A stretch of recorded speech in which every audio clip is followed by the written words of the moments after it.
visage. Visage. A ou La dernière leçon. la dernière leçon. Fait. Donc, la dernière leçon d'orthographe visage, c'est fait. Ils sont en nombre de combien? Hein? Nous avons combien de faits?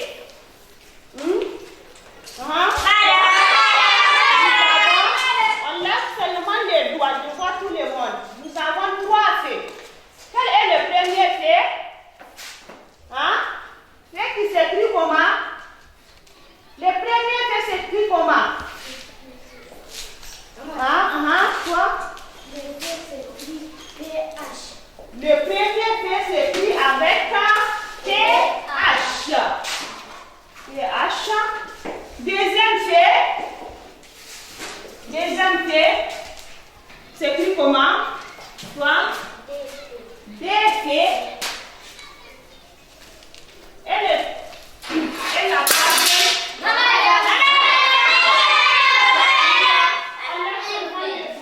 Ça s'écrit avec Z.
Ania, je vais vous me montrer grande.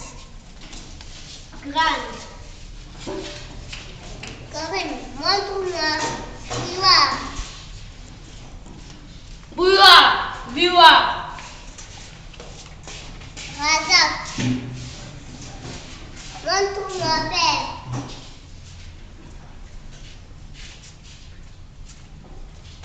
Fer.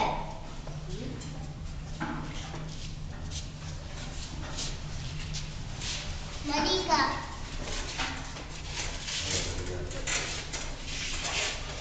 Montre-moi sang. Sang. Maintenant, suivez-moi. Je vais écrire un mot sur mon ardoise pour vous le montrer. Et vous, vous écrivez sur vos ardoises.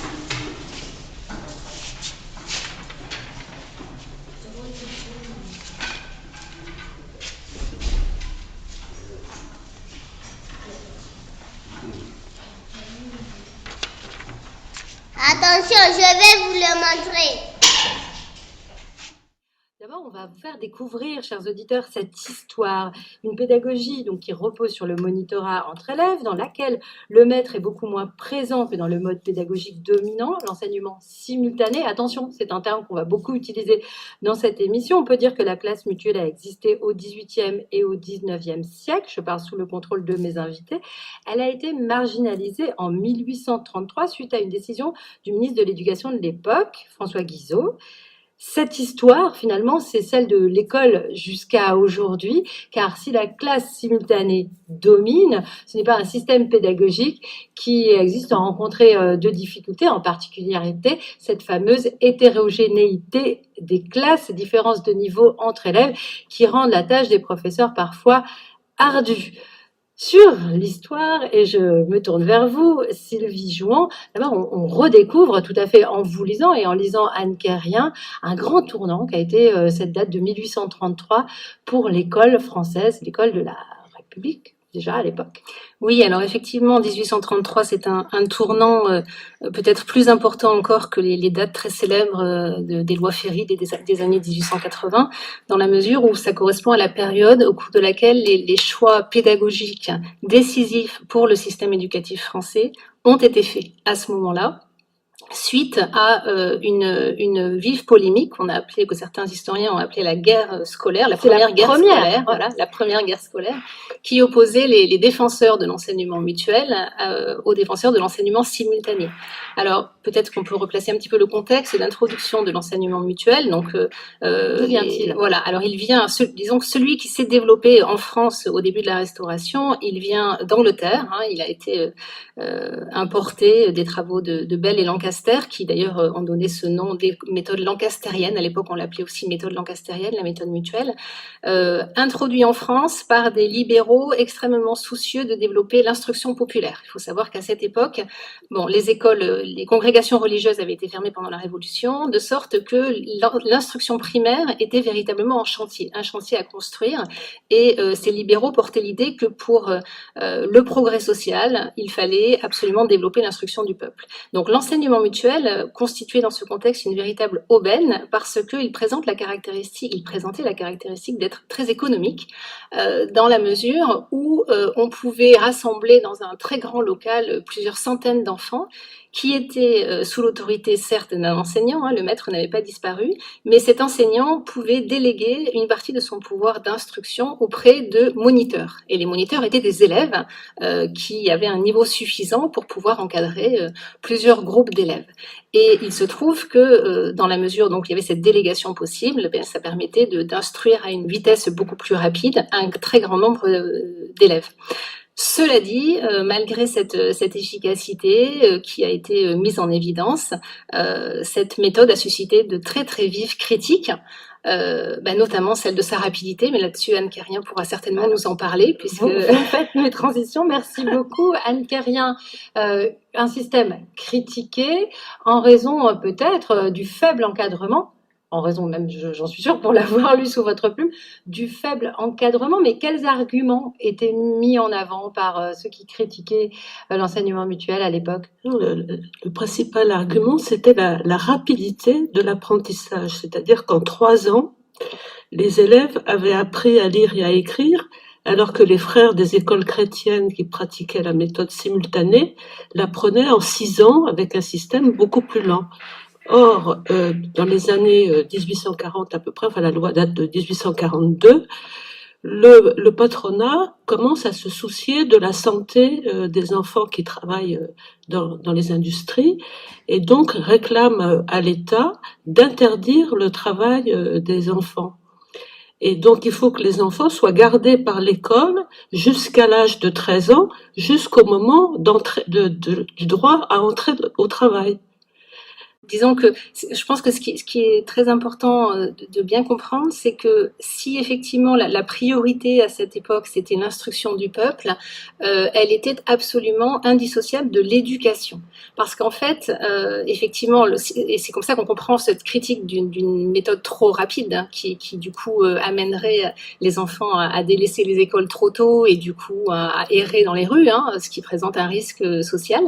Il fallait certes instruire un minimum, pas trop non plus, pour pas que ça suscite de changement de classe, mais il fallait surtout éduquer. Donc éduquer au début du 19e siècle, ça veut quand même beaucoup dire transmettre l'éducation chrétienne.